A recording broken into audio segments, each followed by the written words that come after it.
destination could be in one of the stages there, which are in that cycle.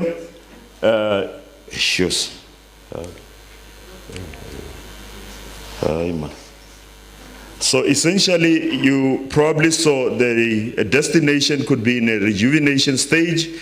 It could also be in a stagnation stage. It could also be in a declining stage or immediate decline as such, mainly because of factors which were identified, which could also be, emerging trends in your neighbors, as well as your new destinations that are new kids in the block. But all this obviously result in a decay of some sort. And again, we believe that instead we need to look after our facilities and obviously rejuvenate them as we basically our planning approach, where we have what we so-called master plans developed, and I know I've bored you in other conferences before, and then we develop concept and then strategies, and where the project is viable, we continue to a construction phase, which is your light blue last in your right box. Then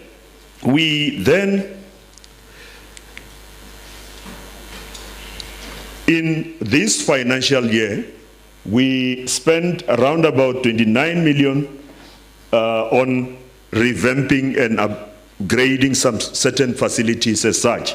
And again, you'll see the Northern Cape seem to be number one in terms of the percentage and the portion. Free State is the second, and then obviously the last one would be your Western Cape. But be that as it may, there are facilities which I'll show you just now, but this is just a recap of what I showed you last year. Obviously, these are the attractions which we have, Northern Cape being the number one in terms of clear skies, where astrotourism is the dominating thing, which Audrey, my partner in this duet, would definitely dwell much into it. And then other than that, you have culinary, which is also an aim thing in the Northern Cape. And then you also have other attractions like your grave sites and heritage sites, which are very viable. Then just in the Northern Cape, we have revamped or upgraded several facilities. Of note, you'd see the McGregor Museum, which has been revamped, and we invested around about 45 million in there. And then the second one, that's the Gariep Wetsand Nature Reserve project, which obviously took up 7 million or so. Then what I also want you to notice, it's the second column where you see the stages which your projects are. So essentially, these are your stages, and again, work completion denoted by VWC, as well as practical completion, which is PC. And all these obviously are in their advanced final stages, and they will be handed over to their signatories or the beneficiaries, so to say. Then we move over to the Western Cape. And as you know, Western Cape is known for its culinary, wine, and there's so many things, the ocean, and so many things that obviously would attract people. I will not waste much time on that. We had around about 6 projects which are now in closeout phase. And then again, the investment made there, it ranges between 2 to 3.8 million. And again, these are nothing else but an upgrading of certain facilities, and all of which, majority of them fall within the Karoo region. And again, just observe the closeout stage, meaning they are in the process of being handed over to their beneficiaries. And again, I should also say the beneficiaries in this case would be mostly your implementing agency, like your Sunny Parks and all those organizations. And again, they have community-based projects which they tend to run. And then again, the Free State being one of those monumental and fascinating site where we invested several millions as well. And again, as you can see, these projects are mostly in practical completion or final account, meaning the service provider has just finished and they will submit a final account, and then they would also focus on snags in order to bring the work in finality. And again, these are projects which are will be entrusted to their beneficiaries. And then going to the Eastern Cape, which is an iconic destination where culture and as well as your political heritage figures are the most drawn cut of the province. And again, we invested quite a lot as well, and we are now in most of the projects which are done there. We are now almost in final accounts, and then some we are finishing snags. And again, you'll see the highest in terms of investment in the Eastern Cape is your 4.5 mil. And again, these are projects which are mainly for your community upliftment. In other words, we upgraded campsites, we also upgraded chalets, we also upgraded quite a number of other things like extending your dining hall in instances where they are small. This is just to show you the kind of work we do. Where we pass, there has to be a sign.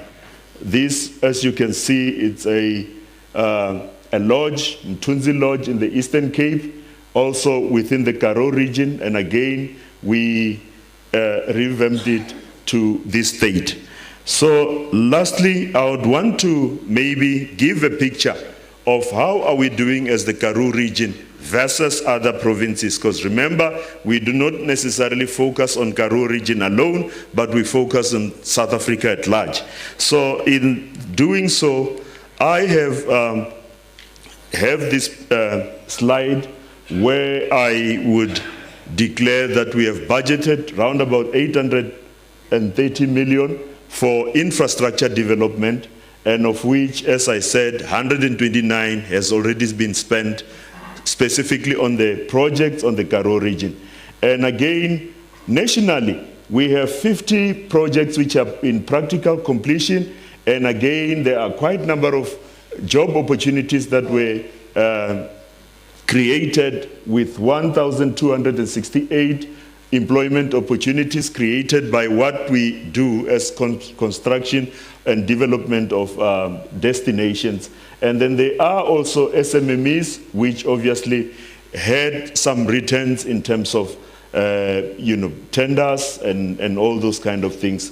And again, as you see, we would want to benefit the locals by so doing. But just to give you a sense of how the national is, of the 850, we have made use of 29 million or so. And then again, you should also take note of the fact that the Karoo region has benefited of about 129 million from the 850 million. So I think these are the job opportunities in as far as different categories are concerned. Adult male, 405, and then women 130, and then a total of 416, and then your females as well as versus male. As you can see, we are a little bit low in as far as female is concerned, but we are busy addressing that. And you would obviously get updates as time goes by. Oh, okay. So essentially, this is basically what I was talking about. We are making strides in as far as gender representativity is concerned, and youth, as you may see from the figures there.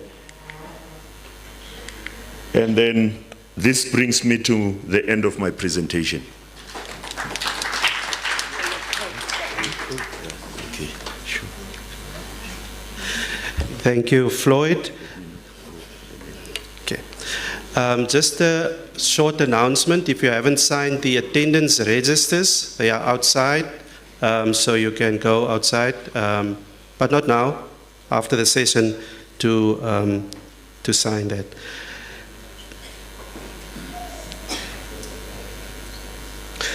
Next up, we have Ms. Audrey from the Department of Science, Innovation and Technology, and she's going to talk about the astrotourism and dark tourism strategies. Thank you, ma'am.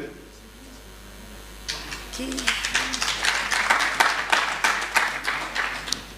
you want to maybe adjust the... Because I'm short.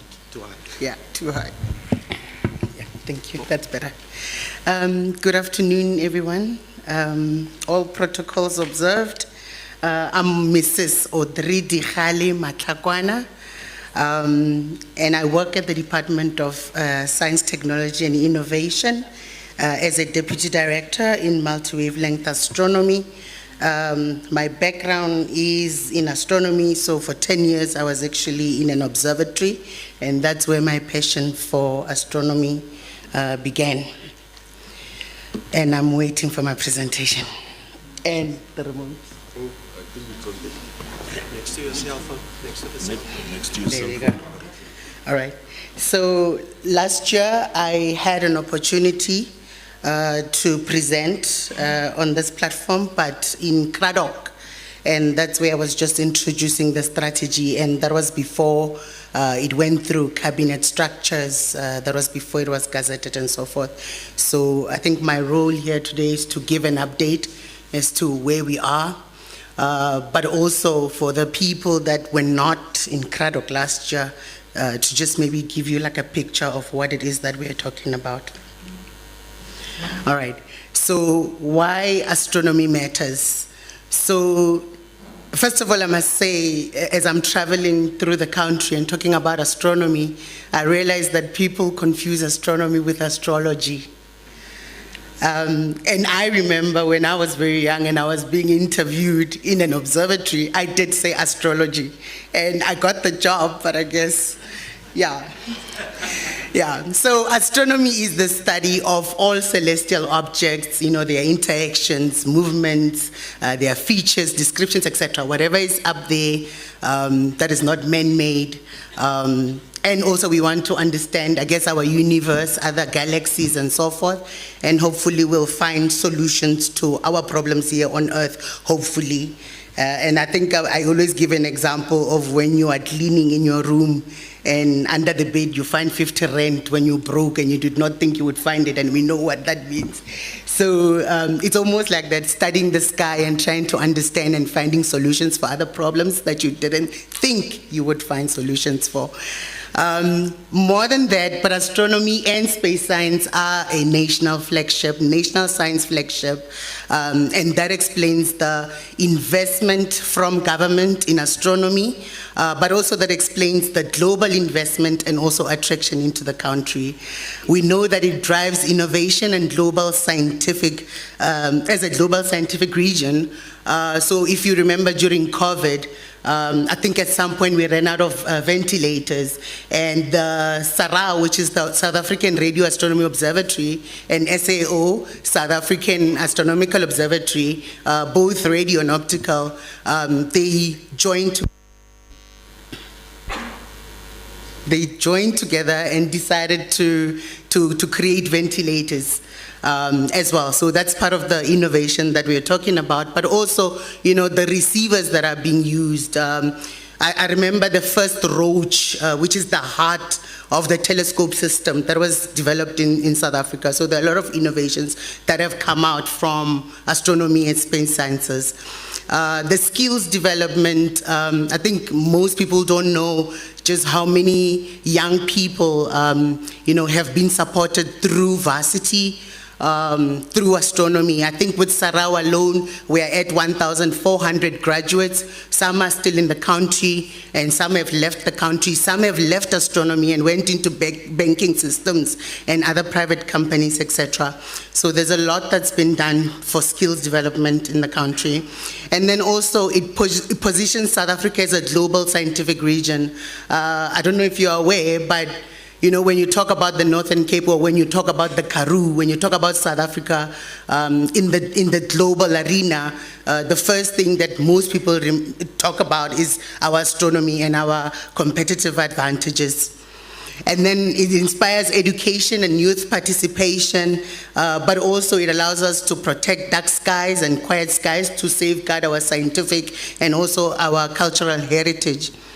Astronomy directly supports sustainable tourism, which I think is important, especially in the long term, and also local economic diversification through astrotourism. So this is the landscape of astronomy in the country. We have our domestic science community, we have our international community as well that we work with, so our data is being used by international scientists as well. I think at this moment we are number 22 on the world ranking in terms of astronomy. So we have the DSTR right at the top, which is responsible for the policy, coordination, strategies, funding, etc. And then we have the National Research Foundation, which is sort of our agency between the community and us. So we give them money and they see how to disseminate it through the various programs.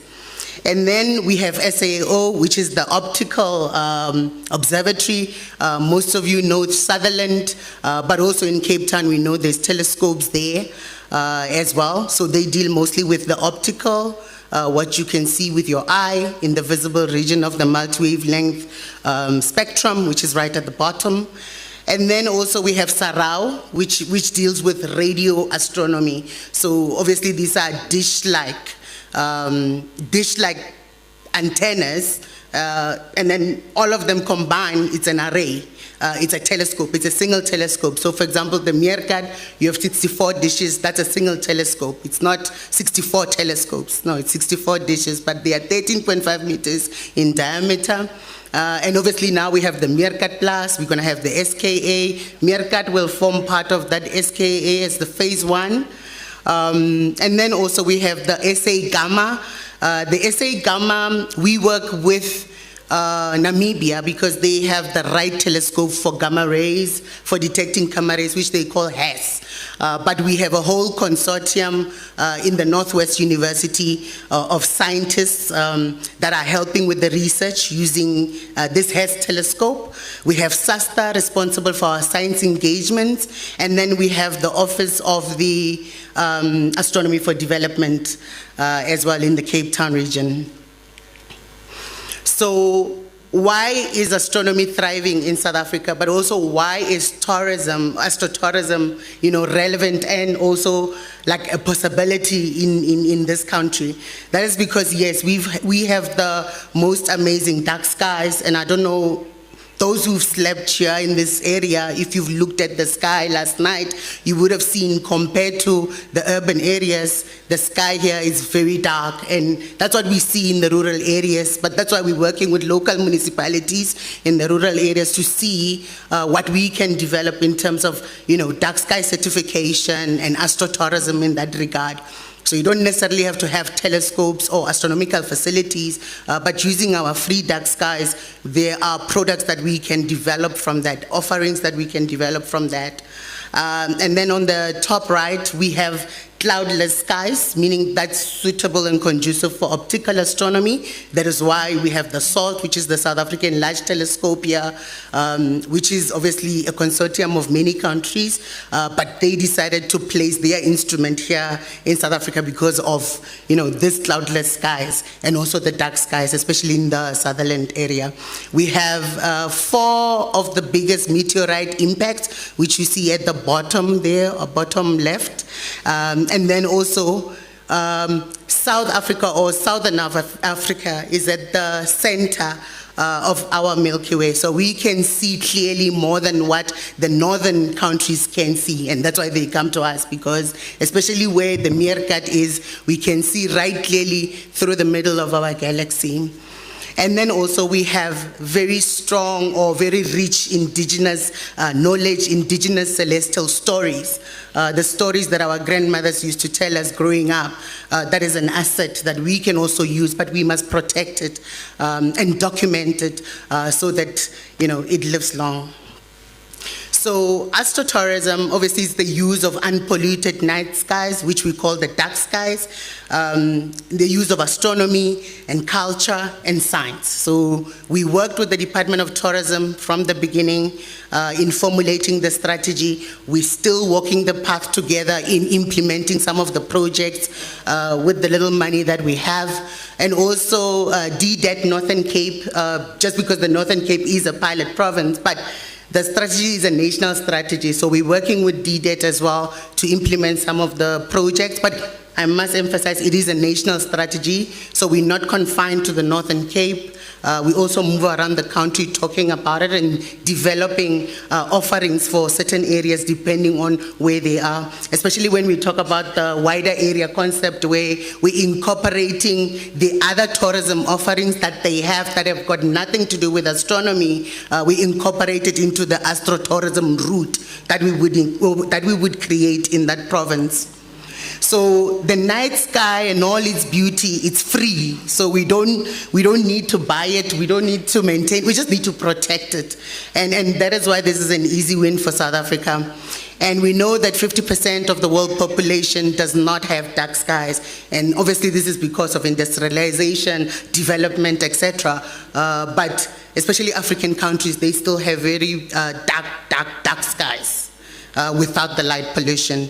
And then we know that science provides the content. I don't think we are very creative, but tourism is there with the creativeness. So they create the experience for the tourists. We provide the content. So the update on the strategy, which I'm sure maybe some of you would have seen in the news, the cabinet approved the strategy on 18 September 2024. And then the strategy was launched by Minister Delel and Minister Bladensman in Carnarvon last year on the 27th of September. And then in April, we had our Carnarvon Astrotourism Workshop, the very first one. The little resources that we have, it was very productive, a 2-day workshop in Carnarvon, one of our first, and we decided that obviously because we are post-COVID, we post-virtual environments, it's better to go around provinces talking about this and developing some offerings. And then also in April 2025, this is when the final, this is after the inputs, the public inputs were received, then the strategy was finally gazetted. It was approved by cabinet, having considered the comments, the public comments. They looked at the public comments. They looked to see what did we change, did we incorporate anything, and where we did not, why. We answered all of those questions, and finally it was gazetted in May 2025. And the portfolio committee actually managed, I think both tourism and science, technology, innovation, those portfolio committees did an astrotourism thing where they went through Sutherland and they went through Carnarvon, etc. during those times. All right, so I'm not going to say everything here, but I wanted to say we obviously created the astrotourism framework, And the importance of this are the three pillars. So the indigenous celestial narratives and human capacity development, which is pillar 1, and then also infrastructure development and inclusive tourism growth and partnerships. We did a pastel analysis. We looked at opportunities, challenges, and also interventions. And most of the interventions that were implemented were talking to all these three pillars. That's how we decided to structure the implementation plan. All right, so the implementation plan progress, I think last year I was just talking like, okay, this is gonna happen, but it had not happened. So we don't have the kind of an SKA Science Visitor Center, but where we are now, the engineering designs are approved, and they are talking about obviously money to start construction and so forth, but we've moved from the concept stage to now engineering plans actually being approved. And then also establishment of the Astrotourism Governance Body. Like I said, we had a meeting in Carnarvon. It's constituted by departments. You will see at the end, I've got a slide that says who is in the Astrotourism Governance Body, and whoever wants to join that, they're very much welcome collaboration. And then also we had the Prime launch in Sutherland, and that was in January. This is an infrared telescope. Obviously gives us more offerings in terms of our multi-wavelength, the spectrum, but also it's another collaboration, with the USA and Japan, Korea, etc. And then also we have the Verse Digital Dome that was launched, I think, in February. The Verse Digital Dome is also a beautiful example of astrotourism in an urban area and it coming to life. And then we had the biggest General Assembly, which we call the World Cup of Astronomy, where we had 2,500 astronomers in the country, and imagine the economic benefit from that. And we had it in Cape Town for over 2 weeks. But the most important thing to highlight there, it's the legacy. So this was the very, very first sort of General Assembly where all the posters, and at most scientific conferences, you have poster sessions. These poster sessions were on screens. And all of these screens, 100 of them that were used, were all given to rural schools. So last week I was in Umzimkhulu municipality, and I heard that there are schools there that have also received those computers. So the important thing there is the legacy beyond the GA, and there are several projects that are ongoing as part of the GA legacy. We're holding various workshops through the country. Like I said, we were in Umzimkhulu, we were in Carnarvon, we're going to Limpopo next week, etc. All right, so let me move because time is not on my side. Now, the Dark Sky Initiative, the Department of Science, Technology and Innovation and Tourism, and also all the agencies, including Dark Sky International, have formed a working group in order to protect, preserve our dark skies in South Africa. So, but at the end of the day, we want to have this thing called the Dark Sky Certificate, which raises the profile of a location. There are tourists who mainly look for dark skies, and when you have that certificate, then you attract more tourists. So then what I wanted to say is when we talk about dark skies, people start being nervous as to, where are we supposed to start? Are we supposed to change our entire infrastructure? That is not true. It's just a matter of changing our bulbs so that our lighting is useful and targeted and low level and controlled, etc. So we are working with municipalities. I've actually sent letters asking for support and buy-in from various municipalities along the Carnarvon Sutherland corridor, and none of those mayors and councillors have responded to me talking about collaboration and us coming together, but we are trying, but I haven't received any feedback. And when we don't talk, we also get in trouble. So it shows the types of lights that are unacceptable, that are bad, etc. So it's not such a daunting idea. So in terms of the unfunded, and the reason I'm putting this up here is so that in your area, look at what you have, look at the natural resources that you have, and what it is that you can come up with, or that you can encourage your municipality or your community to come up with in order to get into this astrotourism train. And these these are some of the, proposals or projects that one can come up with. Every area has its unique features, including celestial narratives from our old people. We can do astronomy festivals, we can do workshops, etc. If you are interested in having a workshop, an astrotourism or dark sky workshop, you contact us and we help you with the program, which is what we did with Umzimkulu. But by the time we left Umzimkulu, they had a plan of action, they had recommendations and a plan of actions and timelines, and we'll keep checking up on them on how they're doing. All right, so the astrotourism governance body, these are municipalities, provincial, national governments, destination marketing, etc. We're trying to develop astrotourism in the country. We're trying to make South Africa an astrotourism hub. We understand that we cannot do it alone, and therefore we need all of these people. There were letters, again, from the Department of Tourism that were sent to various DGs asking for their support to join this so that we can work together, and we are still waiting for responses, at least. So the future plans, immediate future plans, we're hoping that we will have 2-day dark sky workshops in Halagadi next year, and maybe mid-June next year we'll have one in Sutherland, and hopefully as we're moving along, we will move to other provinces. And then also the Department of Tourism wants to have a deep time tourism workshop. We're hoping that we'll also invite you to be there at the Dinosaur Center. And then we have municipal peer learning workshops. Like I said, you can invite us for these workshops, 2-day workshops, etc. We help you with the program, etc., and any other resources that you may need. And then we're hoping to have a Dark Sky International Conference in 2026, 2027, hopefully attract more tourists. And then also SMME Astrotourism Fund, we're talking about this with the Office of Astronomy for Development.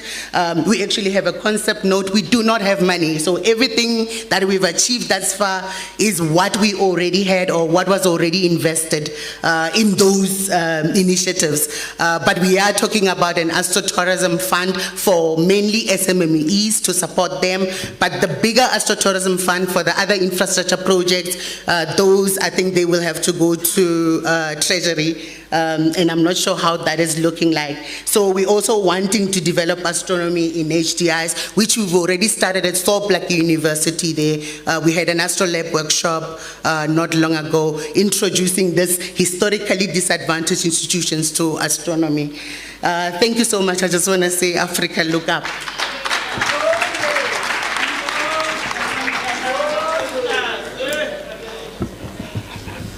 I must say, if you want to go to heaven, you must speak to Ms. Audrey, please. Thank you. What you do not know is that there was some sort of negotiation here. She'll take 5 minutes of Floyd and then 5 minutes from one of our presenters. So she had another extra 10 minutes. So, but she made it in time. Thank you. So next up we have Dr. Mpo from the Lake Gariep Initiative, who's going to speak to the progress on Lake Gariep Initiative. If you were in the moment this morning, you would have heard that the Executive Mayor, Mayor Irene, alluded to this initiative, and I'm sure the doctor will now elaborate more on all about the initiative. Thank you. Thank you, Program Director. From astronomy to gastronomy. I was once a tourism and hospitality student, and I got to learn that gastronomy is the study of cooking and eating this delicate food. But in recent years, I got to learn that gastronomy has got some effects on the conference delegates, especially after lunch.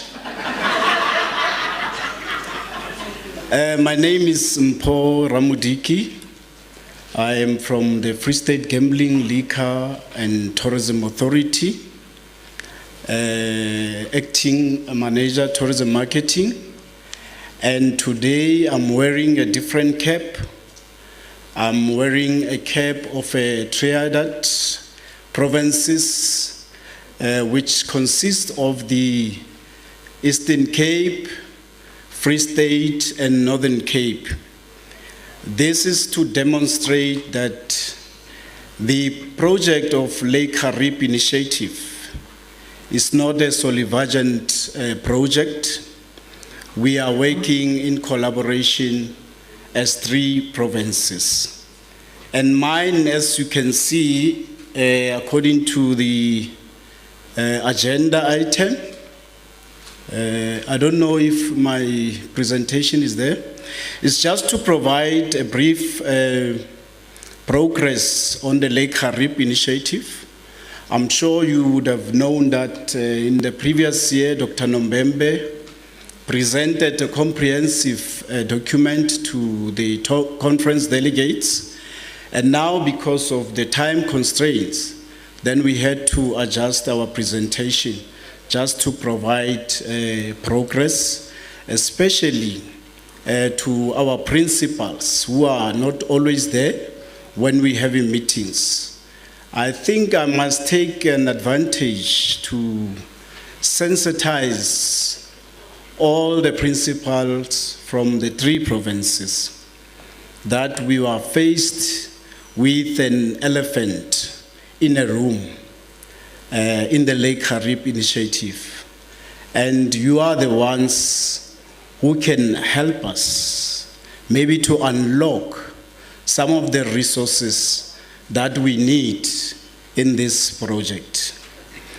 So mine is just to provide the progress. And the structure of my presentation has got only the key projects of the Lake Gariep, and then we also have process planning where I'll be telling you in terms of phases where we started and where we are at the moment, and then would further tell you about the interventions that we are already having or we have had in the past, and then the project alignment and our current stakeholder and prospective stakeholders. Now, the Lake Gariep is the largest dam in South Africa, obviously is known and strategically located in the N1 within the 3 provinces, and it has got ecological significance, particularly in biodiversity. And I'm sure you have heard some of the speakers mention the issue relating to agriculture in this area. And we can't deny that it has got some beautiful scenic views, which are obvious to a naked eye. And we also have a potential of exploring research and development in this area, particularly the 3 provinces. This is just a picture of the Lake Gariep for those who haven't been to this site, just to show you how does this beautiful dam looks like. We have a lot of pictures. I will send the main presentation to everyone so that you can have access to them. So with this project, we are proposing a precinct development approach amongst the 3 provinces, where in one province there will be development of some sort, and in other province and in another province as well. But we won't be developing similar attractions in different provinces. It will differ according to the land use availability. And we obviously planning to drive economic growth and create sustainable job opportunities. This area is dry to an extent that in the past years we experienced a lot of people drinking. It was like a center of drunkenness at some point, some other towns. But we want to do away with that because a lot of people were unemployed. Now, with this initiative, we want to do away with that. I'm glad that those factories were closed. At least people are getting better now. So we also, if you would know that tourism is not operating as a silo, so to speak, we work interdependently with other tourism and non-tourism businesses. As you would see, the retail and fuel, as we leave tomorrow, we'll be refueling our tanks and going back to our original destination. So part of the proposals that we are having for this project is to upgrade and reuse all these disused buildings in the area.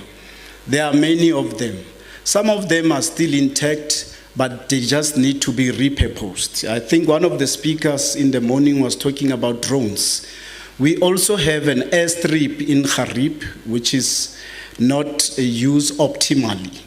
I think somehow we may suggest, my good sir, that because of a high unemployment rate in this area, so that you take our kids and train them to fly drones there at our airstrip, right here in Gariep.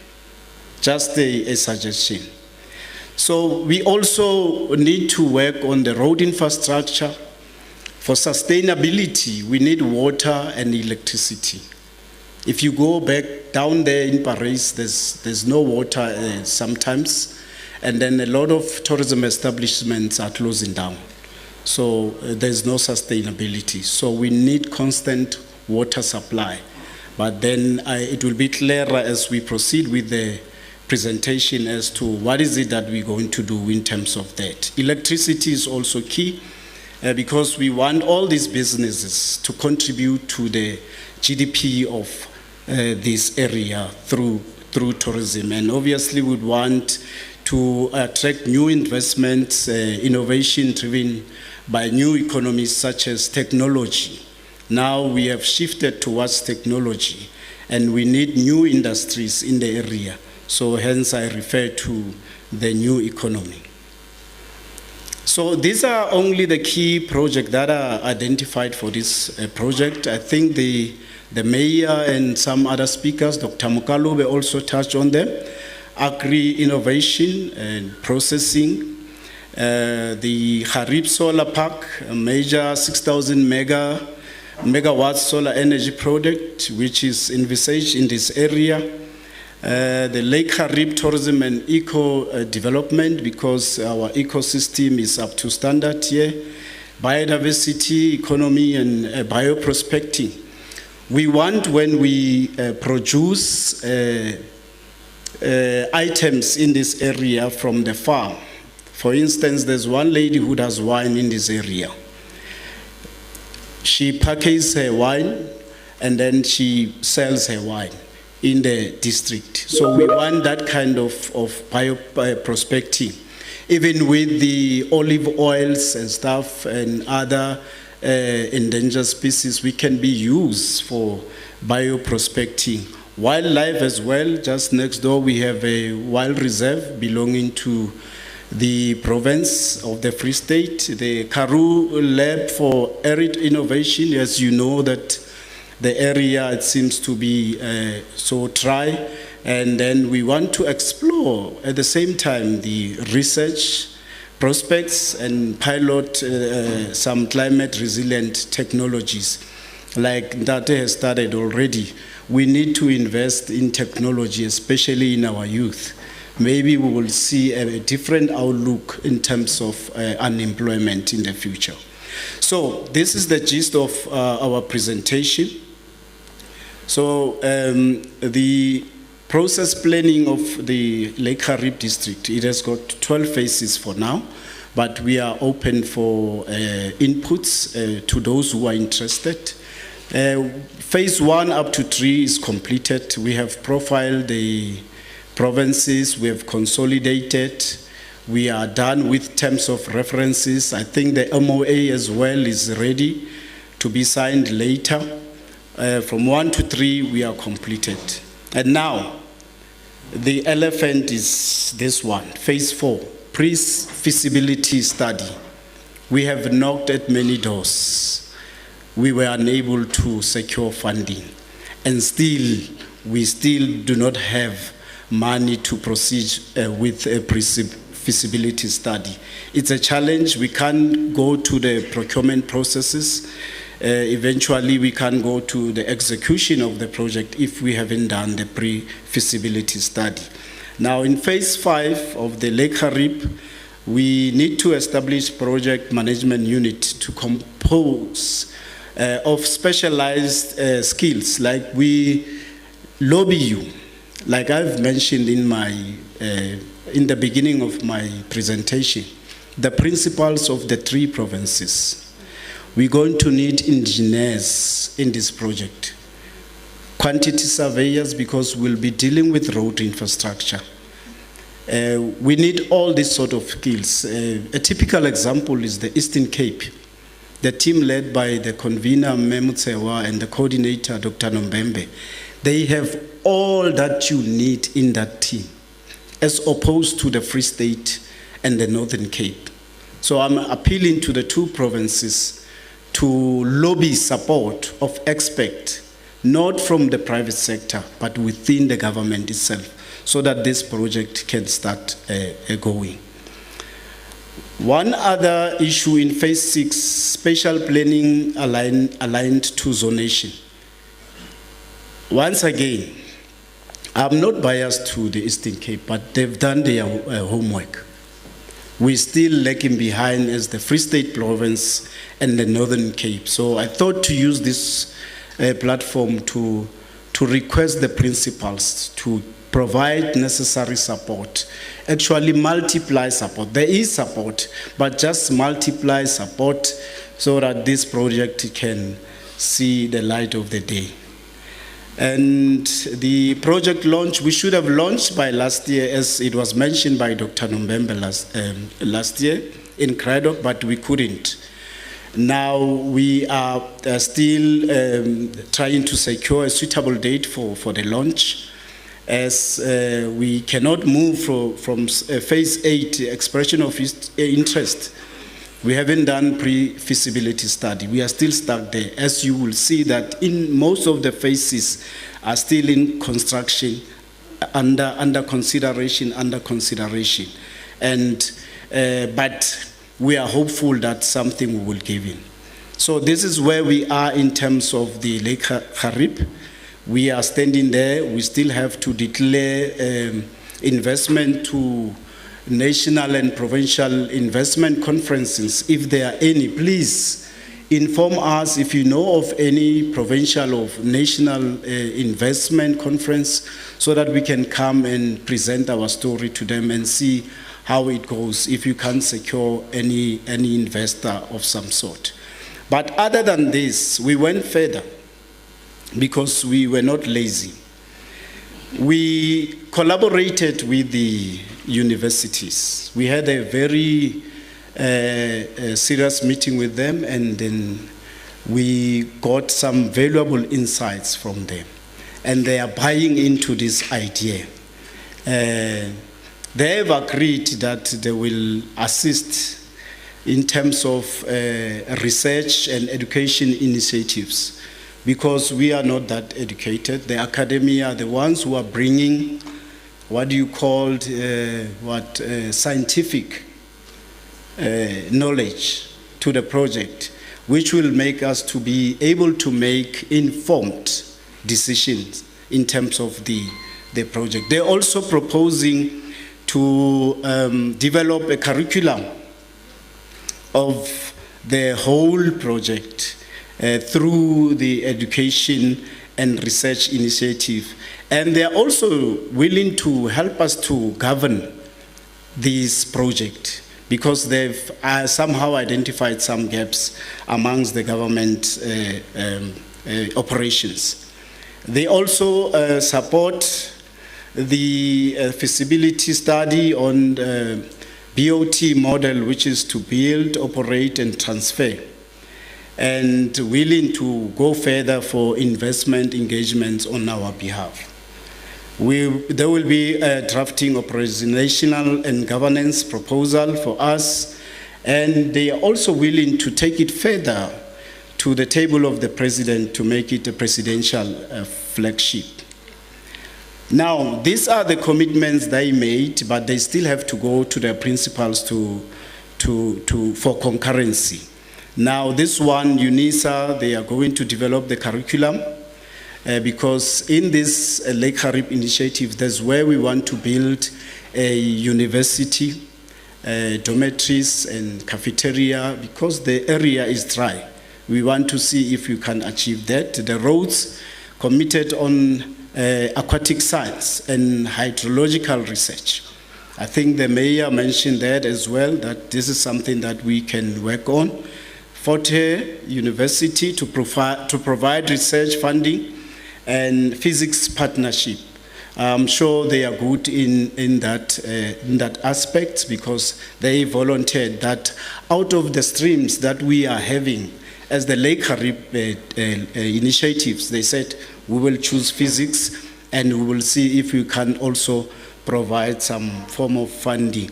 I will provide this presentation. We also had the meeting with the National Department of Tourism in the presence of the GTEC.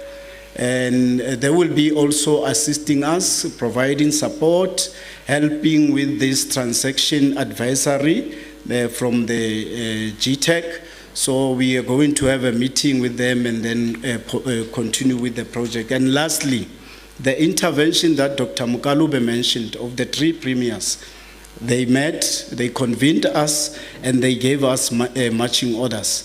They are now saying that this project must also, they're also saying it must be a flagship, presidential flagship project, which must actually get to the economic clusters of the national offices so that it can be sped up.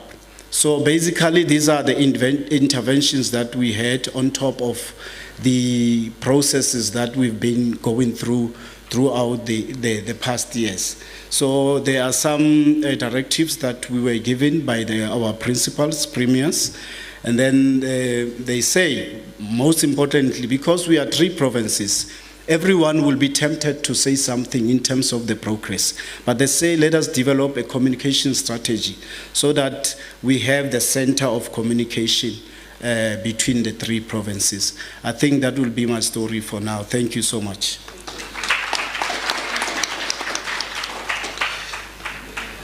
Thank you, Doctor. I didn't put any pressure on him. I was just getting tired of sitting. So,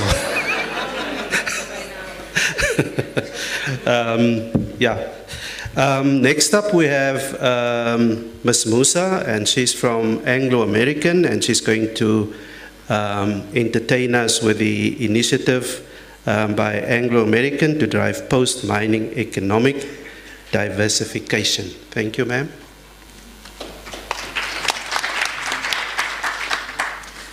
Thank you very much, Chair, and I will try my best to make sure that you don't get tired of sitting and find yourself sitting standing next to me.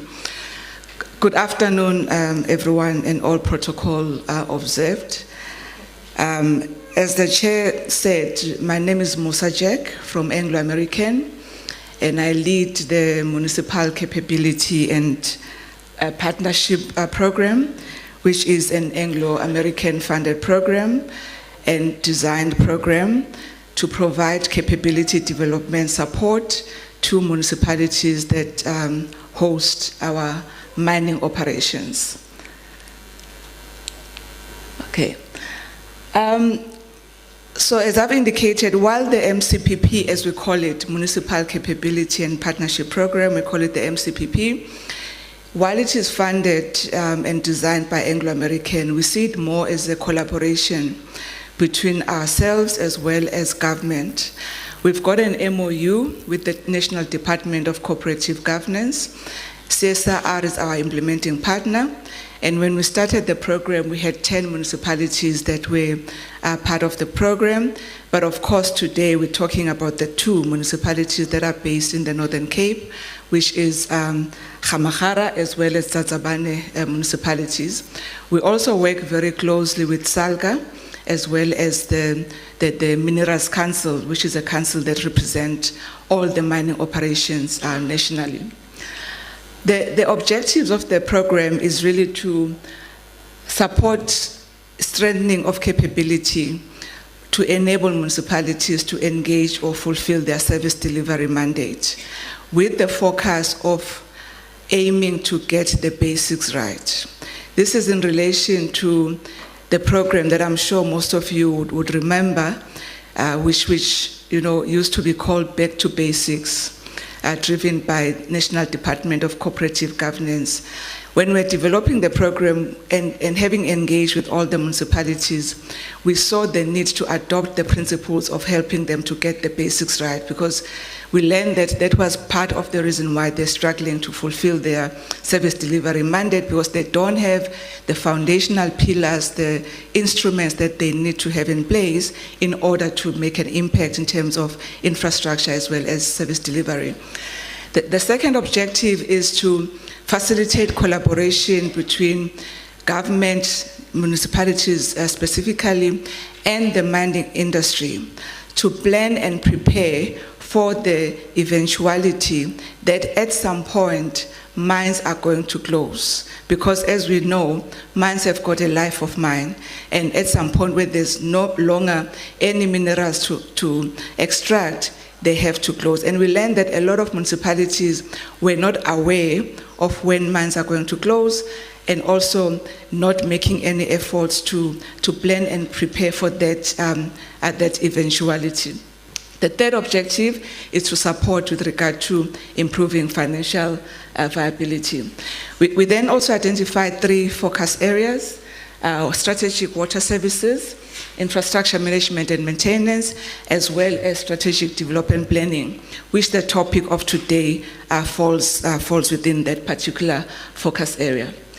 Now, the reason why we engaged with both Gamagara and Ntsazabane municipality and proposed to include this specific initiative in the program was of the reality that in the Gamagara Ntsazabane mining region, there's about 50 significant mines currently operating. There's more, but there's 15 major ones. Of the 15 that are operating, 8 of them are going to close in the next 15 years. So by 2040, 8 of the significant mines in that region are going to have to, reach their life of mine. Now, the impact, in fact, that assessment that we did, it does not include the 3 manganese mines that are situated in Jomorolong municipality that are also closing around 2035. So if you factor in those mines, it means that the impact is going to be even greater than what we currently know. Now, from a job point of view, the closure of these 15 mines in 15 years' time means that about 38,000 jobs are going to be lost in the Northern Cape alone. Nationally, just over 90,000 jobs are going to be lost, because we looked at the entire value chain, mining value chain, which goes beyond the province. Some of the services that are provided to the mines in the Northern Cape are sitting in other regions of the country, hence the 90,000 jobs that are going to be lost nationally. Now, that's reality.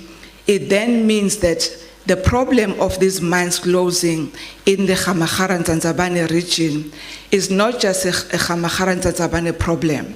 It's not just a Northern Cape provincial problem.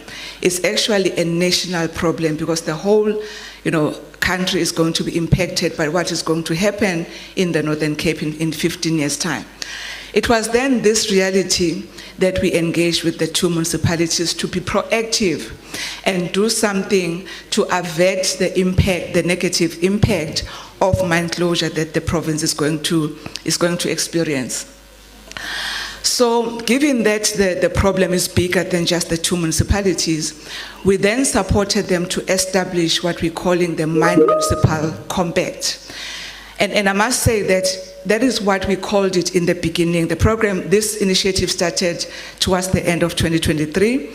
And at the time, the conversations were with the 2 municipalities as well as the mining industry.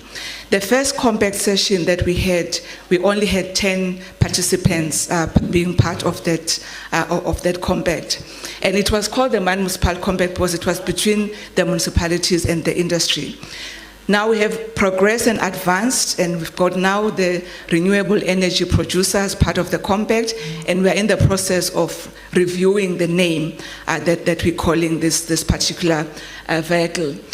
But we brought all these partners and stakeholders to collaborate and work together in designing the interventions that are going to mitigate against the impact of mines that are going to close. By the way, the job numbers that we calculated is just one element of the impact. The other element is of course, people, leaving the area, leaving the region. A major one for our program is the revenue that is going to be lost by Zanzabane and Hamahara, which is currently being taken care of by the mines. And that has got a lot of impact in terms of the municipality's ability to fulfill its service delivery responsibilities as well as maintaining infrastructure. So this compact is then a vehicle, like I said, where all these partners, including the 2 local municipalities and their districts, the renewable energy producers that we could identify, reach out to, and get them to respond, various national and provincial sector departments, the mining sector, as well as other stakeholders, including NEDA, as well as the infrastructure. SA, SALGA is also part of the compact, and of course ourselves as the MCPP. So we are supporting the 2 municipalities to run this, but it's not our compact. The post-mining future economic diversification process is not an MCPP process or an Anglo or a CSR process. We are supporting the 2 municipalities with technical support to lead and own this particular process. At the last compact that we held in November 2024, we then had 42 organizations participating, represented by over 160 delegates that participated in that particular session. So we took the assessment to the compact. We presented to them the scenarios that we identified, the one being a doom and gloom scenario, the second one being hope materialized scenarios, and the compact endorsed the hope materialized scenarios. And everyone was, saying that even though this is a concern, but we committed to change the narrative regarding the impact of mine closure in the Hamahara and Zanzabane region. We then last year, at the compact last year, then took the strategy to the compact members. So the strategy now came after the development of the scenarios, and then we presented to them what is possible if there is a commitment to change the narrative and make sure that we avert the negative impact that we now know is going to be experienced. And I was very excited earlier today when I saw the overview of the Karoo Rigion SDF and the type of sectors that have been identified, to regenerate the economy in the Karoo region. So these sectors are also the sectors that we have identified for the region as the sectors that have got potential to replace mining as a primary economic activity for the Hamahara Zanzabane region. We also identified the critical key enablers that are very important to take care of to ensure that we do support these identified sectors by ensuring that there is a conducive environment to attract private sector to invest into this particular region. And the main enabler is, of course, bulk infrastructure. The region is very struggling to attract investment because there's a serious problem of bulk infrastructure that is not adequate. So that is one of the enablers. Another one is the issue of reskilling. and the knowledge economy, because if we're saying that we're moving from mining to these sectors, there's completely new set of skills that have to be developed to make sure that the opportunities that are going to be realized in these sectors are grabbed by particularly the local people in the region, but also the opportunities being available for other parts of the Northern Cape. So the reskilling is a major enabler also to make sure that we do replace mining. We then did an exercise to unpack each of the sectors to a point of identifying the vision, the opportunities, the strengths, but also identifying some of the projects that are already underway to support each of the sectors. For instance, if you look at the green economy, DIA has approved 28 renewable energy projects just for that region. So it's up to the municipality and government to make sure that the conducive environment. So what we found is that the private sector has got an appetite to invest in Gamagara and Ntsazabane region.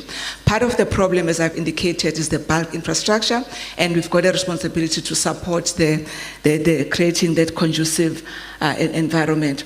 And I won't go through the details, and just to say that there's a lot of detail behind what I'm sharing as a strategy, and anyone who's got an appetite to get more detail, we're very happy to share with you what has been done. My second last slide, Chair, before you get tired of sitting down. Where we are currently, we have presented, when I say we, it's actually the two municipalities. The MM of Ntsazabane and Gamagara presented their strategy to the Office of the Premier in June 2025, where we supported them to become conversant with the strategy, and we were part of their delegation, but we allowed them to lead in terms of presenting to the OTP. We've also presented to National Department of Corporate Governance and Traditional Affairs, as well as to SALGA, and we are having our follow-up workshop with SALGA this coming Friday, because we want to find a way of us to work much better with SALGA in terms of advancing in this area of work.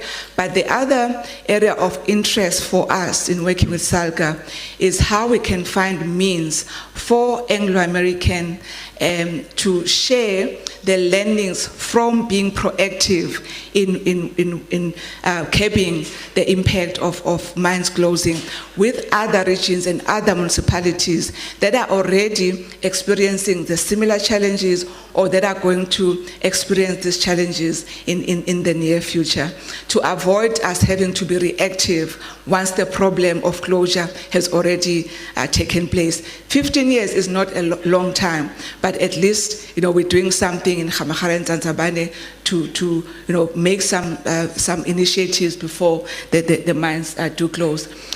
So over and above developing the strategy, we're supporting both municipalities with reviewing their MSDFs as well as their capital expenditure frameworks. At the meeting with the OTP, there was a resolution that the strategy needs to be presented to the provincial technical cluster, and that has been done. The next step is to present to the political cluster. We've also aligned with both the JTG and ZF Mgao district municipalities. The Gamagara and Ntsazabane projects have been incorporated into the one plans of the districts, which we think is very positive. In 31st and next week, we are having a combined session for Gamagara and Ntsazabane, where it's very important for us that even the councillors, we've been working a lot with the officials, but it's important for us that the councillors are also enabled and empowered to be conversant on the strategy, because very soon the word that mines are going to close in 15 years is going to spread around the communities. So it's important that we enable the politicians to engage with their constituencies to say that yes, the mines are going to close, but the municipality has got the plan. But government has got the plan. Government, in collaboration with private sector, are doing something to curb that negative impact of mine closure. We've also started supporting the 2 municipalities to compile and submit their BFI applications to National Treasury for bulk and infrastructure as well as housing. Gamagara municipality, the BFI application is worth 1.3 billion. For Ntsazabane, it's about 670 million of bulk infrastructure. We are having our next compact in November this year. The focus of this compact, now that the scenarios have been endorsed, the strategy has been endorsed, the focus of next month's compact is to now present the portfolio of projects that are going to make this strategy a reality. That, as I said, is linked to the capital expenditure frameworks of the 2 municipalities. We are busy costing the portfolio of projects. So this compact is really an investment forum where we're also inviting potential investors to expose them to the strategy, but also the catalytic projects that have been identified to support the strategy.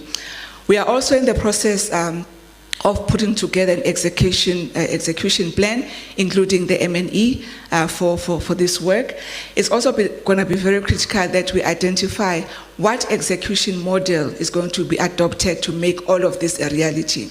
The 2 municipalities definitely don't have capacity and capability to for their PMUs to drive these critical catalytic projects. So there needs to be an engagement with the province around what execution vehicle is going to be adopted to make sure that this work is being implemented. It's very early days for us. As I said, we started this specific work in late 2023. However, there's already some lessons that we have learned from rolling this program out. And one of them is the fact that the strategy that has been developed is not just a policy initiative for Gamagara and Ntsazabane, but it's call to action, action that is going to need very visionary leadership, coordination and collaboration by all the interested and affected parties in the whole of the Northern Cape as well as the region. There's going to be a need for government and the private sector to come on board and make sure that their investment decisions are in support of this strategy. We need to move away from a situation where government develops plans, private sector comes and develop their own plans that are not supporting the plans that are already in place. And that is why we've made sure that the private sector is very much part of the compact. We are of the view that it is possible to replace the mining jobs that are going to be lost in the Northern Cape and nationally. Through the economic modeling that CSIR has done for this work, we are very confident that we will be able to replace those mining jobs. It means, therefore, that Gamagara and Ntsazabane, the region, is not going to be a casualty of mine closure, and that there is an opportunity to make this region an example of what is possible if there can be a proactive effort to deal with the risk of mines closing. The other issue that is a lesson for us is that we normally see enablers as a condition that needs to be met in order for something to happen. But what we have learned is that the enablers investment areas in their own right. In fact, they can even be economic growth sectors. As I've said, one of the enablers is the whole issue of reskilling. It means that there's an opportunity to develop a whole new knowledge economy in the region. The other one is the need to align with the other intergovernmental planning instruments. As I've said, the strategy is aligned to the one plan, to the provincial SDF, as well as to the national SDF. At the top of us as a learning is the need to make sure that the municipalities own these processes and take the lead. Of course, with the technical support from stakeholders or partners such as us, but they need to see this as their process, with Anglo-American just coming in and providing the necessary support. So that is my story, colleagues, and I've said we are very happy to share the details around this work with anyone who's interested to learn about the details. Thank you.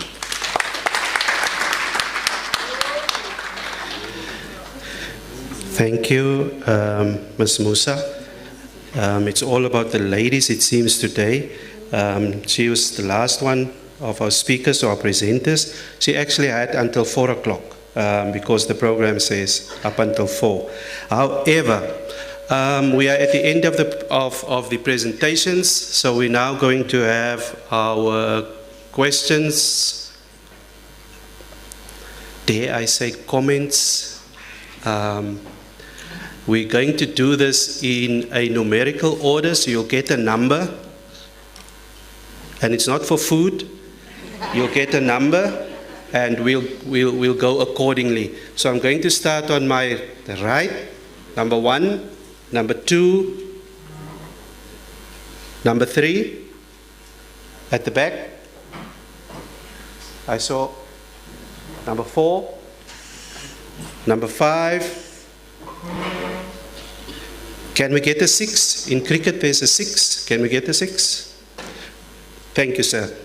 All right, number 1, please direct your question to the presenter by name so that we are not confused as to who has to answer the question. You may proceed. Number 1.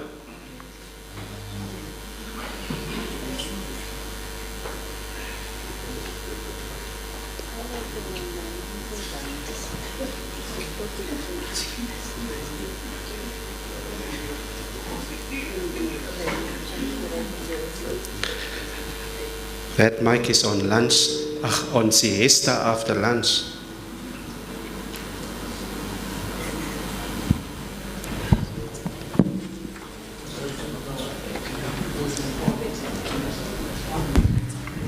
Okay, nganisebenza. Ndiyasetyenzwa phaya. Thank you, Chair. Thank you, Chair. Greetings to everyone. Let me say protocol observed. Speaking is Councillor Nodwele from Walter Sisulu local municipality. I think mine will be directed to Ubuti Mpho, if I got the name correctly. I think, is it Mpho? Yeah. Firstly, I'd say it will be a comment, Buti Mpho, and Mhlawumbi coupled with a few questions. I'm happy to hear about this Lake Gariep concept that you just spoke about. I believe the last time I heard about it, the Minister of Finance was the MEC of Finance in the Eastern Cape then. Most of the people that had hope in the Lake Gariep concept, some of them must have passed on now. If you were to ask the communities that were expected to benefit from that, I believe most of them don't even know what Lake Gariep stands for. And today we are still being told that we are still struggling with phases for us to realize the dream. And I should say, Buti Mpho, in your presentation, I heard you mentioned quite a number of things. You mentioned the phases, you mentioned your struggles, you mentioned what you've achieved. I would have hoped that your presentation would zoom into the communities that are to benefit and the opportunities within those communities. As I would believe there's quite a number of people that are still sitting there, as you've mentioned yourself, that we've got a rife unemployment rate in this area. We've got Venterstad, that I believe is part of the Lake Gariep. I never heard you mention anything about them. The very same dam that is here does not start here. There's Ovestin. It's a serious tourist attraction. I never heard you touch and speak about it. I'm worried. I'm happy that you said you will share the presentation. However, still, the presentation would not talk to the masses on the ground. It is the high-level presentation for you in the province. My last question would be to check the involvement of the affected municipalities or councils. Are you working with anyone on the ground? Because as I heard you, seemingly you are working as provinces, but the people that should be assisting you on the ground are left behind. Enkosi bhuti Mpho. Thank you. Number two.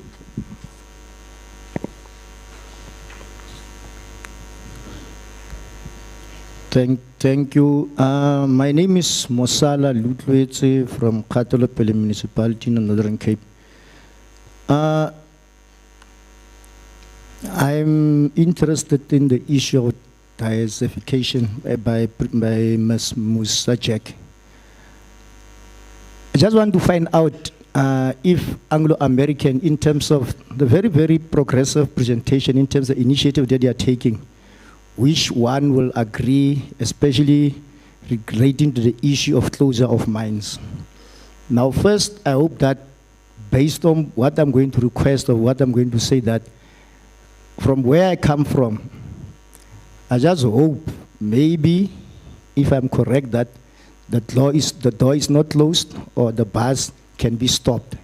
Why I'm saying this, because of, is it only for mines or mining that belongs to Anglo-America or that produce manganese? I'm asking this because of I'm near Tsansaban, and we've got 3 mines there, and we are facing the very same challenges that these mines are facing. And if the door is not closed, which I hope it's not, how can we be able to climb on the bus, or how can we, with Anglo-America and the affected mining houses in our area, be part or be assisted in this regard, as for the very same challenges that these 3 mines that these 2 towns are facing. Thank you. Can I ask that when I call your number that you raise your hand so that the person with the mic can identify, please? Number 3. Number 3.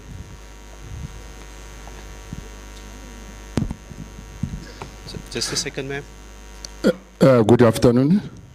My name is Trevor Sibeko. I'm from the Free State Department of Economic, Small Business, Tourism and Environmental Affairs. I'm responsible for the tourism unit, which is the tourism support and development.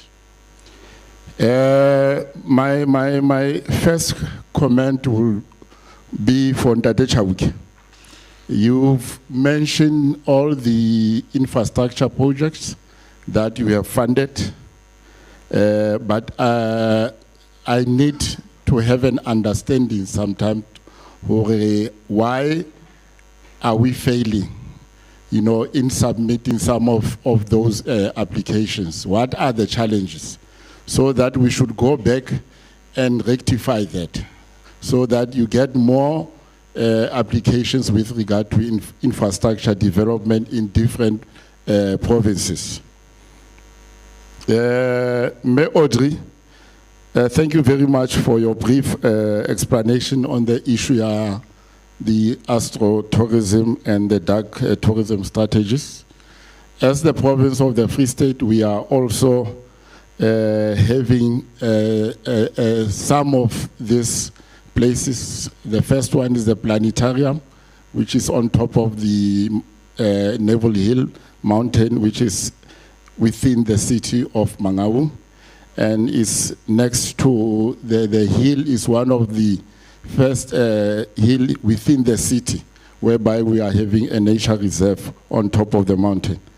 The second one is the Boyden Observatory, which is just in the Mastersport area. So I think on this ones also, I would maybe like to take further discussions with you separately, so that we should have an understanding on how are we going to work together in promoting and marketing some of these centers. The other important issue, also, Mayor Audrey, you've also mentioned that you want to have a workshop, the deep time workshop You've suggested the Kodumo in the Free State, and the other one, I can't remember, was it the Eastern Cape? So as the province, I would just like to say, Kodumo is open. You know, it was launched end of June, and I can just confirm to you that we've had more than 50,000 up to the stage of people visiting that place. So you are welcome to come to the Free State. As tourism, we talk about collaboration and partnership. Come to the Free State, we'll host you for that workshop. Thank you very much. Thank you. Or maybe the last one, Chairperson. While Salga also is here, I'm responsible for tourism development in the Free State. My pocket is not that big enough to support each and every one. And we should take tourism as a sector. It used to be regarded as an industry, but now it's a sector. We are creating jobs, we are doing everything. I'm pleading to the local municipalities to say, please, when you do your budget, include budget for tourism activities and events. Because we want to support you in all the workshops, in all the events that you also want to host in local municipalities. But every time we are struggling of being told that there's no money, there's no money. It's a sector, and it must be taken seriously. Thank you very much, Chairperson. Thank you. Number 4. Number 3 has now become number 4, and number 4 has become number 5, and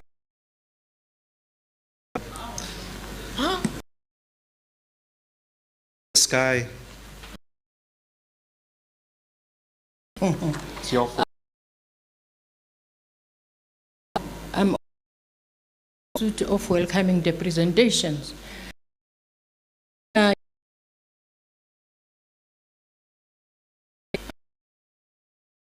Lake. It's a nerve. Because now I'm standing here as a councillor. 2009, I was not a councillor. I was the chairperson of Women in Business.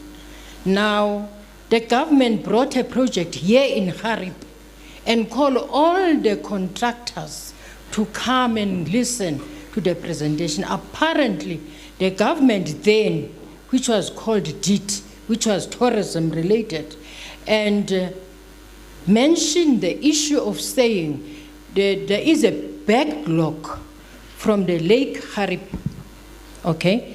Lake Gariep project, which includes Gariep, Overston, and Venderstad. Now, the contractors do tender for that work, and their tenders were approved. But the challenge which I saw that time is that the department have a middle person. Instead of coming to the community on its own, he sent a certain company which was called then AIMS, African Implementation, what. So those guys, those were the people who were running the whole project in this area. But at the end of the day, the community have suffered up to date. They've never been paid for the work they've done. It's a pain, it's 25 years now. No, now I'm a councillor. I'm facing women to say, Sistandi, azange sabhatalwa department. I did approach the Kopanong municipality with those women. Promises were made, you see, by the AIMS, the implementing agent. But at the end of the day, they just disappeared. We've tried to make presentation to NCPO, whatever, when they visited Betuli. But up to now, the sad part of it came now one of those women is dead. Now the family of the women were in my house Sunday, wanting the documents of that year, of that project. Because when they are compiling the estate of their mother, this project do reflect. So the lawyers want the documents. Now the lawyers, I want to tell the mayor of Kopanong, the lawyers are going to attach that building which is a white elephant now in Betuli. That is the sad part of it. So they must not be surprised when the building is being sold. Thank you. Thank you, Councillor. If there's any assistance for the councillor, please feel free to make contact with her. Number 5. Number 5. The order changed a bit, so you'll be number 6 now and number 7. Number 5. Thank you. The mayor. Thank can- you. Yeah. Okay. Thank you very much, Chair. My name is Agnes Mokho Shasha, the Speaker of Gariep District Municipality. Ndadempo, let me welcome the presentation.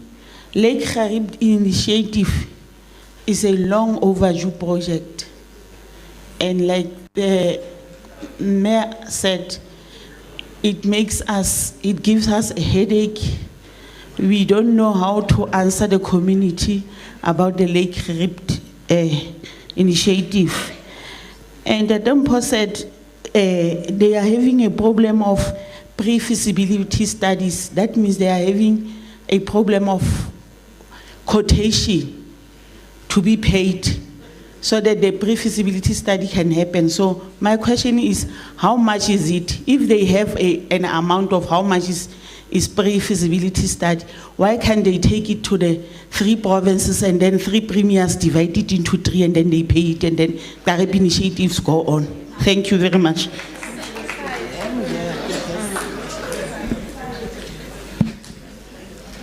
Fanny?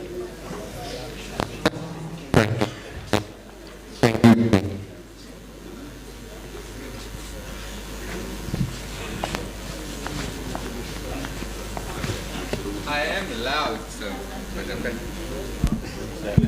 Okay, this one works better. Chair, this is the moment for my career limiting statements.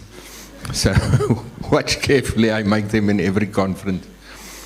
Do we have a bankable plan for Lake Gariep? That's my first question. So I see excitement, I see buy-in, we know the Premier is supporting it, and that's fantastic. But we know a development application from you get the idea to where you start to build takes 6 years. This is just the annual average throughout the country. It's not me saying so, the statistics, this is what it tells us.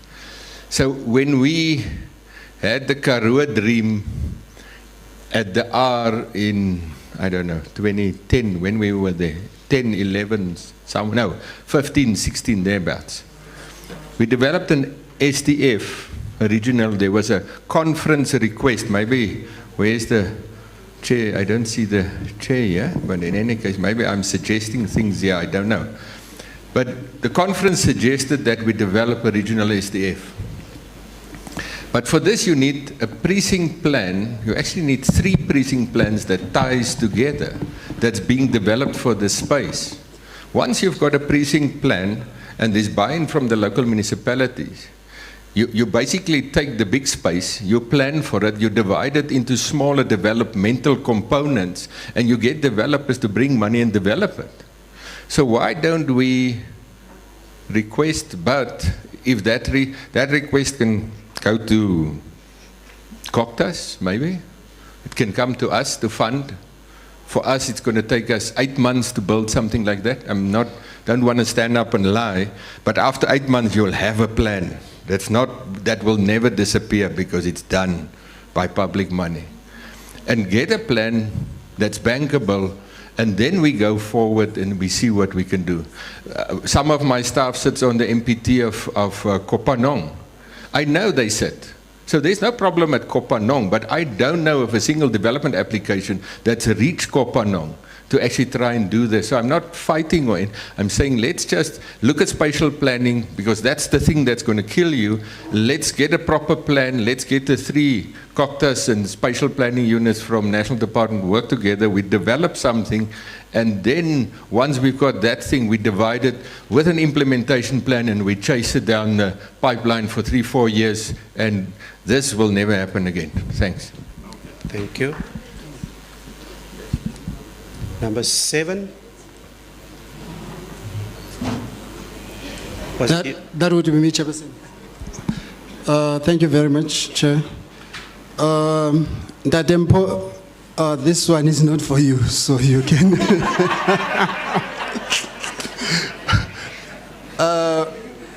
But it's a quick one for DBSA, Chair.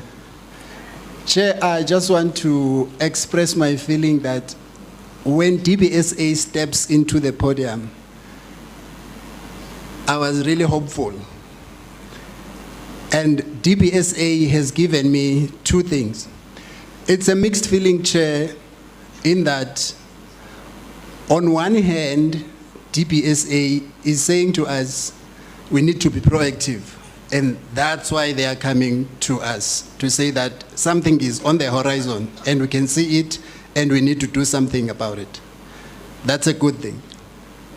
But on the other hand, Chair, it's a painful reminder for me, yet again, of the history of this country and the policies we have decided to take as the country.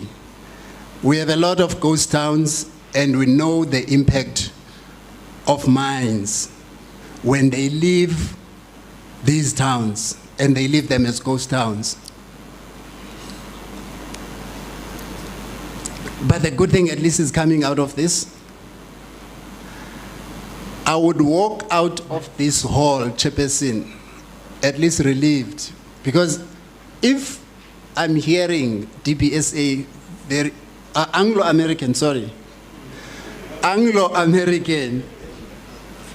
correctly, you are inviting municipalities to say, come, but you need to lead this process. And among the challenges that we are going to face with this project that you are coming with, you are stating it to say that it's infrastructure. I would be relieved when you say to me, come lead the projects, but you are bringing the bag to say that we would actually fund those projects so that when we leave these communities, at least we leave them with something that we have invested with them in the municipal spaces. That's my pain, Chairperson. Thank you very much. Thank you. I have no indication of any other person wanting to ask or comment. So that concludes the question session. So I'm going to be nice. The lady from the Stars, yeah.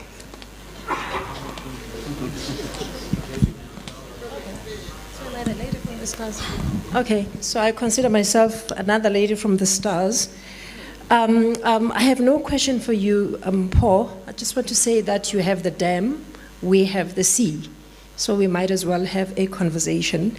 But I'm only interested on finding out from the colleague from Anglo-American if you don't have any issues relating to illegal mining in the region that you are considering, because in South Africa today, we definitely have to have that kind of a conversation whenever we are talking mining. And another thing is how you're dealing with the regulatory hurdles, of having to deal with mining in environmentally sensitive areas.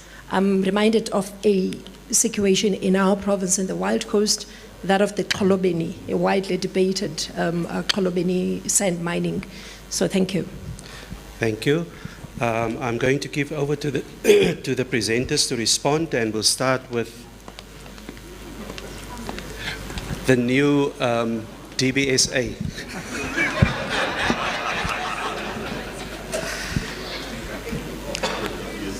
I like the DBSA because we're hoping that they're going to give us funding, so I don't mind being associated with the DBSA. To respond to the first question from I'm not sure if it's a councillor from Khatilopelo, you raise a very valid question, councillor. So the strategy that we have developed took a regional perspective, including Khamagara, Ntsasabane, Jomorolong, Kgasekgonyane, as well as Khatilopelo municipalities.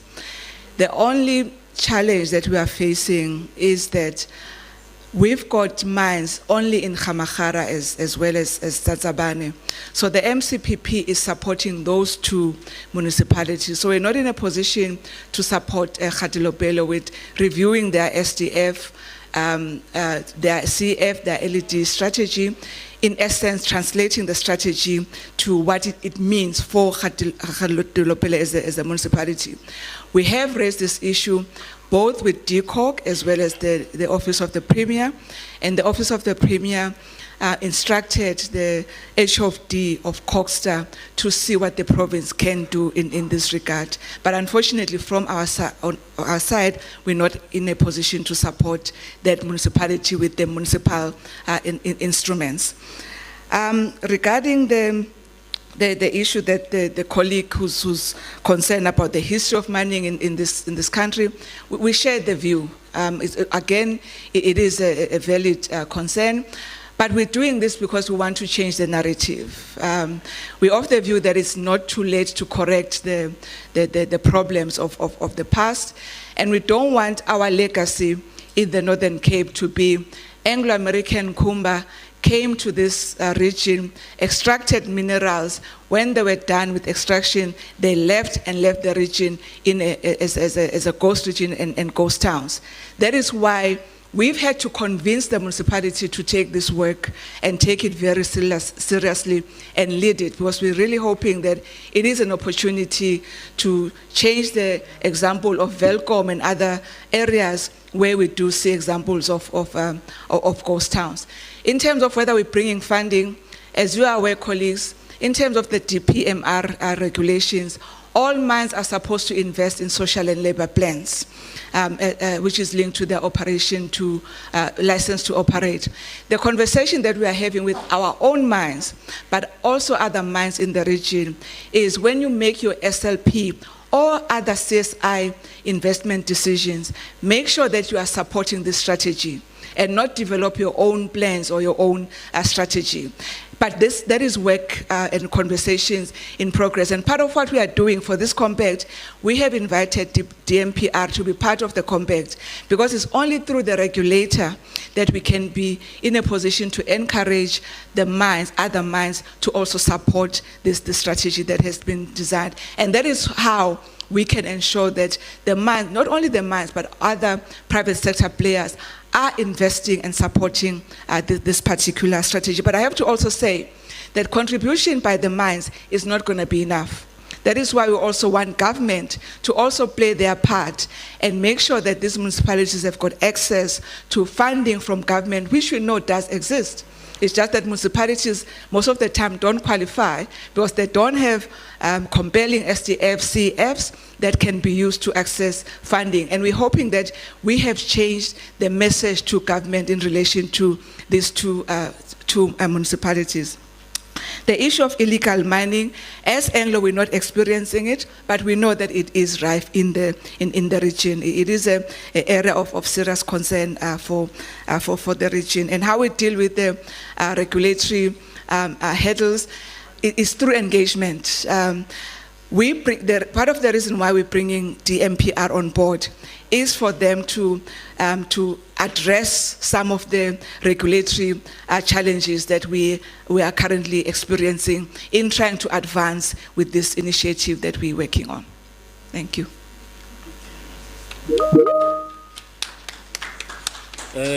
Thank you once again, Program Director. The first question from the gentleman at the back. I truly acknowledge the frustrations that you are going through together with your communities. But in the tourism industry, we are saying there is nothing for us without us, meaning the community. At this stage, we are not yet there in terms of stakeholder engagement and community involvement. Hence, we are still struggling with the issue of pre-feasibility study. Only after the study has been conducted, then we will be engaging the community after a precise realization of where they are fitting into the project.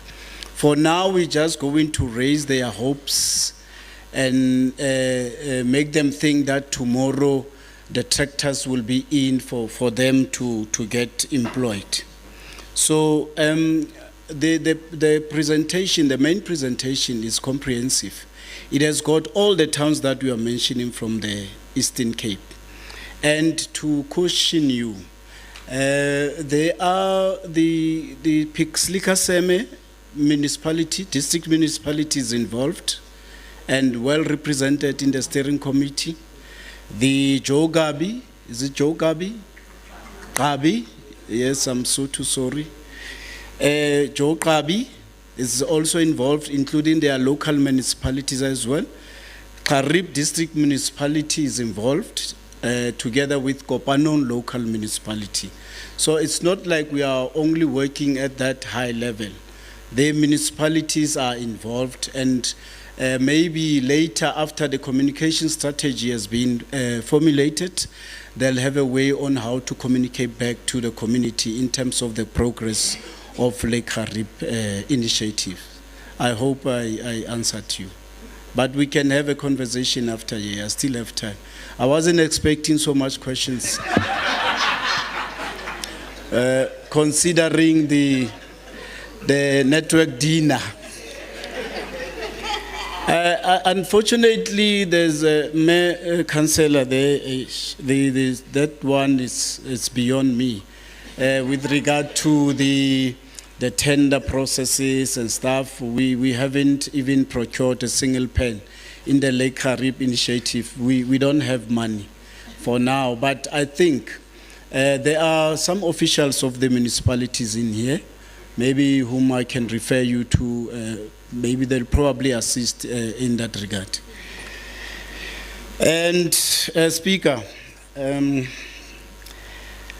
the quantification of the costs for feasibility study, I don't know if there's an expert in this room who can assist with that. We don't know ourselves as well because one, maybe I can mention a few things that needs to be considered for the price determination of the study. One would be the experts that we're going to need. Remember, this project is vast. 3 provinces. We're gonna have to need experts in different fields. And we also have to consider the complexity of the project. You can hear already now, my councillor is complaining. Ntate the back is also complaining. And the gentleman as well is also complaining. That speaks to the complexity of the whole project. We are still confused as well. But then we got the new directives. I think we will get a better way to go about it. But I'm unable to tell you what is the cost implication of the study, unfortunately, Speaker. But we can explore that. I think Mr. Opakale is highly involved in the project, and NG and others. Later, they will be able to assist you. And then lastly, we truly acknowledge you offering a helping hand in terms of the issues relating to Lake Gariep initiative. And we will, without a doubt, after this conference, be in contact with you so that we can explore opportunities for funding in order to get this car moving. Thank you so much, sir. All right. So, just to give you an idea, we did a feasibility study for the establishment of a national astronomy observatory, meaning we're combining all the observatories, etc. We did not pay less than $1 million, and we worked with GTech on that, so roundabout. But anyway, so I wanted to answer Uncle there because I know that at 4:30 the English bundles deplete, Yaman. So on the astrotourism implementation plan, we have the Naval Hill Observatory and the Boyden Observatory. They are there on the implementation plan, and I think the Boyden Observatory has already been assisted by our infrastructure directorate because they did approach us. They wanted some maintenance or some upgrades as well. They were already assisted. But the good thing is you do have astronomical facilities, which I don't think everybody needs. If you have a reserve, you can purchase like a small telescope, etc., and then you can contact me, and then I will send trained astro guides to come and train young people, possibly those who are not employed, in astro guiding and stargazing. And with that small telescope in a reserve, you've now added another offering. But now the Office of Astronomy for Development also has manuals on their website where they guide you in terms of how to develop astrotourism in your area, but also something that would benefit community as well, as in community-based astrotourism offerings. So for example, there are these sort of accommodation facilities that they're called astro stays, which can be chalets, etc. They have those. I feel like there's something else that I wanted to say. There's also astronomy for mental health. We know that obviously mental health is a very serious issue, and we know that a lot of women especially, they're very open about it, and they're looking at ways or to explore in terms of like what can we do to become okay, whether it's yoga, whether it's blah, blah, blah, blah, blah. So the sky is free. You can incorporate, for example, whether it's a psychologist, a yoga instructor, a counselor, you can work with that person, also using the sky for mental health awareness and mental health interventions. And then also, we are talking to someone in the Mangaung municipality for a workshop. We've sent them a draft program, so we will be in Mangaung for that. And then for the Deep Time Tourism Workshop, Department of Tourism is the one leading this, but I can tell you that it is going to happen, and we are going to be there to talk about astrotourism and dark skies. And it's the same with the Dark Sky Workshop. The Department of Tourism will also be there, obviously to talk about, astrotourism as well. Yeah, but when I went to Umzimkhulu and we started talking about the development of astrotourism in their municipality, we then realized that this has to be a holistic development. It's pointless us coming to your municipality and talking about developing this niche area and saying these are the sort of like the simple things that we can pick up, or the cheap things that we can, what do you call, low-hanging fruit that we can pick up on and build on. But then when I check into your hotel or your guest house at night, I'm fighting with cockroaches. I'm so sorry, but it has to be said. It has to be a holistic development.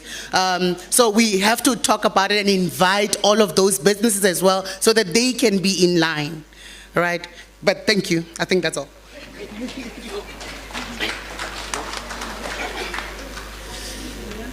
Thank you, and good afternoon once more. Thank you, Ntate Linzamile.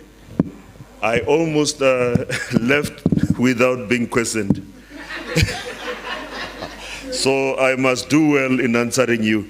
So the question was, why are some applications of infrastructure projects rejected, assuming by the Department of Tourism? Then this one is simple. Normally, we look at certain elements, and again, the proposer that you get to submit ought to have a bankable plan. So if the plan is not bankable, sadly, we will have to write a regret for, which will definitely come your way. So, however, I would suggest that next time, if applications are being processed or done, you are more than free to call me just so I can guide you in that regard. So yeah, Mr. Chairperson, I'm done. Finish. Thank you, Floyd. We have a question from one of our online attendees. It's Alfredo Green. That says, greetings, I'm Alfredo Green from Kaima Municipality in Namakwaland, Northern Cape. I'd like to echo one of the earlier speakers regarding the future of mining in our province. Could we perhaps receive a municipal support package or guidance specifically focused on the mines and renewable energy sectors? These operations will eventually come to an end and municipalities will be left with a long-term burden, as we've seen in places like Kleinseer, Alexanderby and Velkom.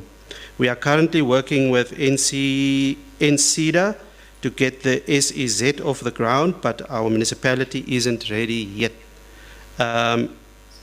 We need support to reimagine and prepare POF for what comes next. I'd like to call on the conference to consider this kind of assistance. Lastly, I must acknowledge the IC4 LED program in our district and the valuable support we receive from Salga Northern Cape whenever we reach out. Thank you. I think DBSA will indulge us in this. I might as well own it. Yeah, Chair, as I indicated, we're very happy to share learnings that we have learned, and it's part of the discussion that we're going to have with Salga on Friday regarding how we can respond to the request as we've received from this municipality. So yeah, happy. Thank you. I would like to conclude this session, which dealt with technology, innovation, tourism, and transport as enablers, by saying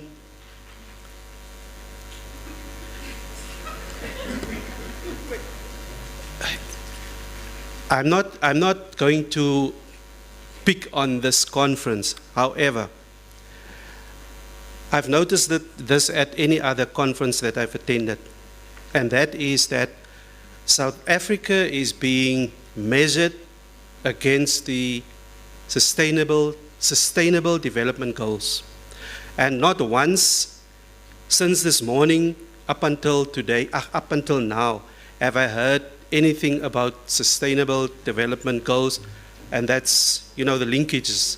And I would like to see, maybe in future, if I'm still around, not in heaven, that whoever does a presentation, that there should be a linkage to a SDG, because we are being measured, and at present we are not high up on the ladder. So let's help South Africa. The other thing is, I got this Voice of Local Government, and it's issue number 46. I'm not sure if this is the latest one from Salga, if it's the latest one, but in this issue, it speaks about astrotourism, showcases scientific excellence, and connects people to indigenous astronomy. It's a good read. I would suggest that you get a copy if you haven't, and if you do have a copy and it was just lying there, please go and read it.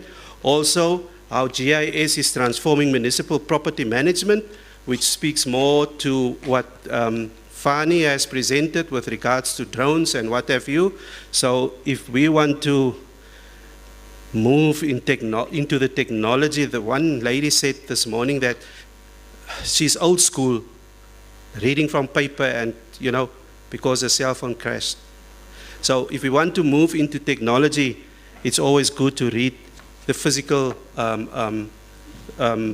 papers as well, because this you won't find on Google or wat is die ander goed se name? Google, AI, and what have you. This is my heavenly lady. All right. With that, I would like to say I'm going to hand over to my colleague, Councillor Stanley Peterson, who's going to send us on our way to, I can't reveal it yet. He will do that. Thank you. Oh, thank you. Thank you to the panelists. Yeah, we appreciate you. Thank you.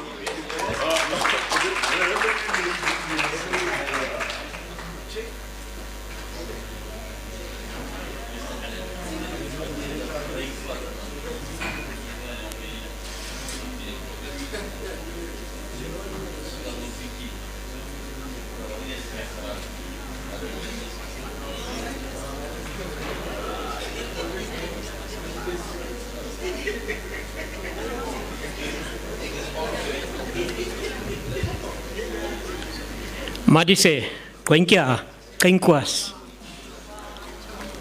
Yeah, I'm a traditional leader. You see, we're speaking English here today. And it's because of the English that we're in this mess today.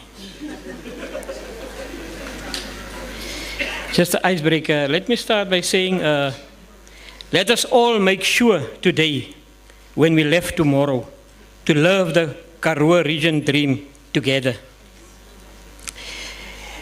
As the Karoo, we are the richest region in the world. Tourism, if you take the Western Cape, they're getting awards for being the best tourist destination. Mining hub, the Northern Cape. Solar, wind farming, agriculture, vineyards in the Western Cape and here, and export. But still we remain poor. And for us, is that we must make sure as the Karoo region that today we mark a significant day as the Karoo management team and the supporting staff. We had different presentations which was very informative. I think many of us can take home the presentations of Westgrow. I heard the chairperson of Salga in the province said, he asked the chairperson of the Karoo, can you make an announcement today? Because they want to take Gariep Dam to the Western Cape. So I think that when the Karoo chairperson said, no. So, but I think we must not look at that way. There's a dinner network tonight. Maybe we can have a discussion with them, a public agreement with them. Because today at the presentations we have real, actual facts, especially the presentations of Chauke, where he presented facts with monetary and figures. And then that was the presentation of Fani as well. And I discussed with the chairperson when he was not here, I discussed with him because there was a request about a feasibility study.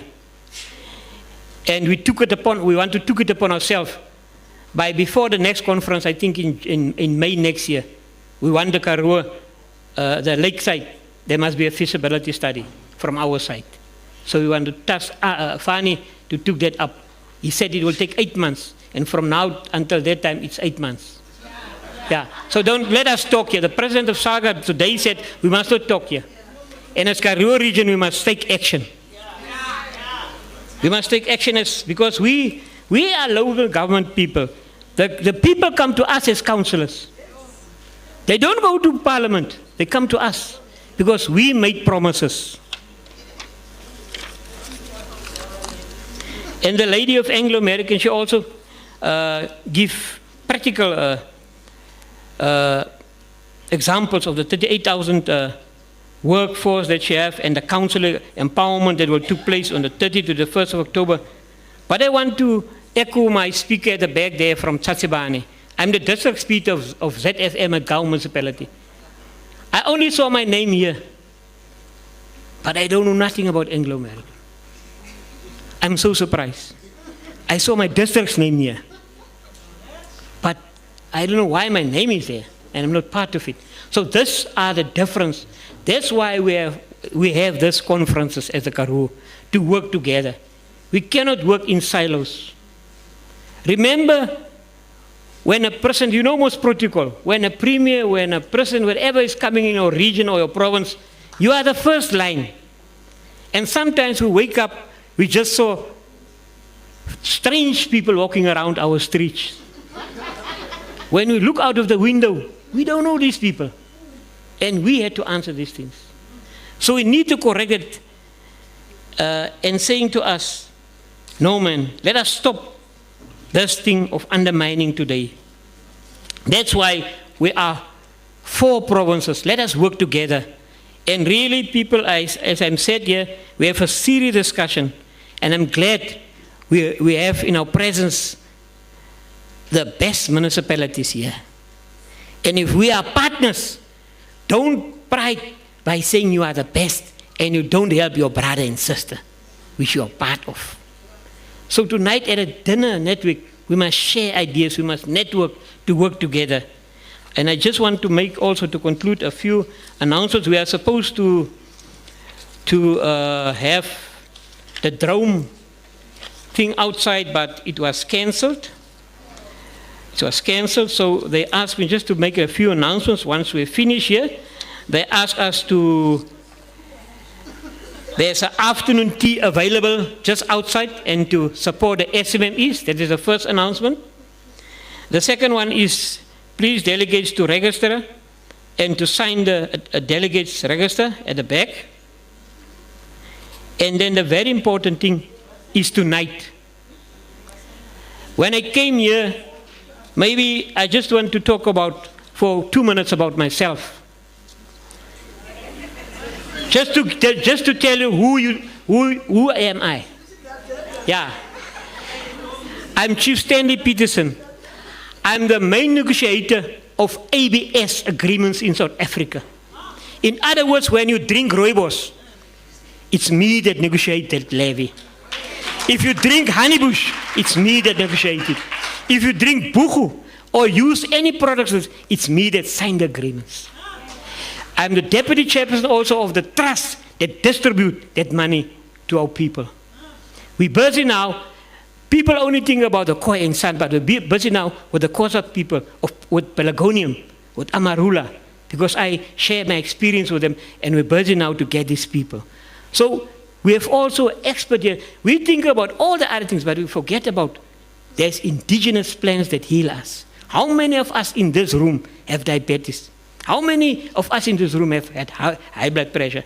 So now, in 2 weeks' time, we launched the first diabetic pills, the first high blood pressure pills, and today I give to my management team the first evening tea. It's the most expensive tea in the world. It's about 200 a packet, but drink it. You will be a new person. Your partner and spouse will ask you, what's happening now, my dear? So thank you very much.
Everybody, I just want to, some of you don't know, the dinner will be here, the networking will be here, 7 o'clock.